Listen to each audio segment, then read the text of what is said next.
Selamat pagi semuanya. Hari ini saya akan membuat video terkait dengan marginal product dan juga marginal propensity to consume dan marginal propensity to save, yang merupakan kelanjutan dari materi yang kemarin sudah saya sampaikan di video sebelumnya.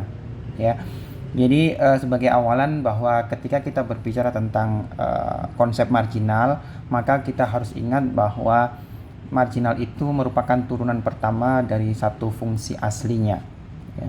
Sehingga yang perlu kita lakukan adalah mencari turunan pertama dari fungsi asli, kemudian memasukkan variabel-variabel yang kemudian diketahui nilainya, ya.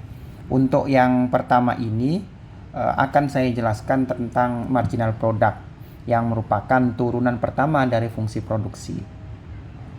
Secara teoritis, fungsi produksi itu bisa kita definisikan atau bisa kita tuliskan sebagai quantity ataupun fungsi produksi atau output gitu ya. Itu merupakan fungsi dari dua variabel, yakni kapital dan labor. K-nya itu adalah kapital dan L-nya adalah labor. Untuk pembahasan terkait dengan fungsi produksi lebih detail nanti bisa kalian cek di materi di mikroekonomi ya, tentang fungsi produksi itu sendiri. Tetapi untuk saat ini fungsi produksi hanya akan dipengaruhi oleh satu variabel saja, yakni variabel tenaga kerja. Yang ini kemudian bisa kita tuliskan kembali fungsi produksi yang ada di atas ini itu menjadi fungsi Q sama dengan fungsi dari labor, yang juga merupakan keseimbangan dalam jangka pendek ya, karena kita mengasumsikan salah satu variabelnya yakni kapital itu konstan atau nggak berubah, makanya hanya dipengaruhi oleh satu variabel saja. Kemudian salah satu fungsi produksi yang terkenal adalah fungsi Cobb-Douglas ya, yang kemudian mendefinisikan bahwa output itu dipengaruhi oleh capital dan labor, ya. Kemudian untuk saat ini kita ingin mencari nilai dari marginal product of labor, karena kita menggunakan hanya satu variabel independen saja, maka yang akan kita lihat adalah dampak dari perubahan tenaga kerja terhadap output yang dihasilkan oleh produsen. Jadi untuk menghitung nilai MPL-nya atau marginal product of labor-nya, maka kita bisa definisikan sebagai MPL itu sama dengan DQ DL atau turunan pertama dari fungsi produksi ya. Jadi ini yang sangat perlu untuk diketahui, dan kemudian nanti bisa kita aplikasikan dalam contoh soal.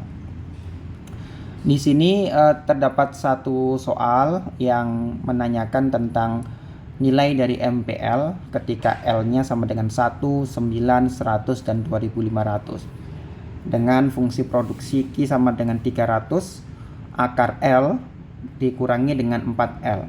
Jadi kita udah tahu nih fungsi produksinya, kemudian L-nya juga sudah ditentukan, tinggal kita mencari nilai dari fungsi MPL-nya dulu dan kemudian mensubstitusikan nilai masing-masing L-nya ke dalam fungsi marginalnya ya. Oke. Di awal yang perlu kita lakukan adalah, karena di sini dalam bentuk akar, maka kita bisa tulis dalam bentuk yang lainnya gitu ya, sehingga Q sama dengan 300 L pangkat setengah ya, karena akar itu kan pangkat setengah dikurangi dengan 4L. Tinggal kita cari nilai turunannya, DQ DL-nya adalah 150, kemudian L pangkat min setengah kurangi 4 atau bisa kita tuliskan menjadi 150 per akar L kurangi dengan 4 ya. Jadi kita udah tahu fungsi MPL-nya, tinggal kita masukkan saja nilai dari L1 sampai dengan 2500 tadi. Jadi perhitungannya adalah kalau L-nya sama dengan 1 berarti 150 dibagi akar 1 dikurangi 4 sama dengan 146, kemudian L sama dengan 9, berarti MPL-nya adalah 150 bagi 3 kurangi 4 sama dengan 46, dan seterusnya hingga ketika L sama dengan 2500, MPL-nya sama dengan nilainya sama dengan min 1. Di sini terlihat bahwa nilai L yang diminta gitu ya dalam soal itu menunjukkan semakin besar nilai L-nya gitu ya, akan menghasilkan nilai MPL yang semakin kecil atau bahkan negatif. Ini kemudian bisa diilustrasikan dengan teori yang disebut sebagai Law of Diminishing Marginal Productivity atau produktivitas marginal yang semakin turun. Artinya adalah ketika satu fungsi produksi itu kemudian ditambahkan terus-menerus jumlah tenaga kerjanya, maka produktivitasnya itu akan semakin bertambah sampai dengan posisi ataupun titik tertentu, titik optimalnya. Maka setelah melewati titik optimalnya, maka tingkat produktivitasnya atau tambahan tingkat produktivitasnya itu akan berkurang atau negatif tadi ya. Dan ini kemudian ditunjukkan dengan contoh soal tadi dengan memasukkan berbagai macam nilai dari L-nya. Oke. Kemudian untuk menentukan optimasi dari sebuah fungsi, maka kita sebenarnya bisa mencari dengan turunan kedua dari fungsi tersebut ya. Ini nanti akan kita bahas pada pertemuan atau di video selanjutnya terkait dengan optimasi fungsi. Tapi sampai saat ini kita akan lihat saja gitu ya bagaimana sih pengaruh turunan kedua terhadap grafik dari sebuah fungsi ya. Jadi kondisi di sini adalah bend upwards, berarti dia bengkok ke atas atau buka ke atas gitu ya. Ketika turunan keduanya itu lebih besar daripada 0 atau positif nilainya. Atau sebaliknya ketika dia bend downward ataupun buka ke bawah, itu ketika turunan keduanya itu negatif nilainya. Jadi di sini adalah nilai 0 sampai dengan LO. Berarti ini merupakan titik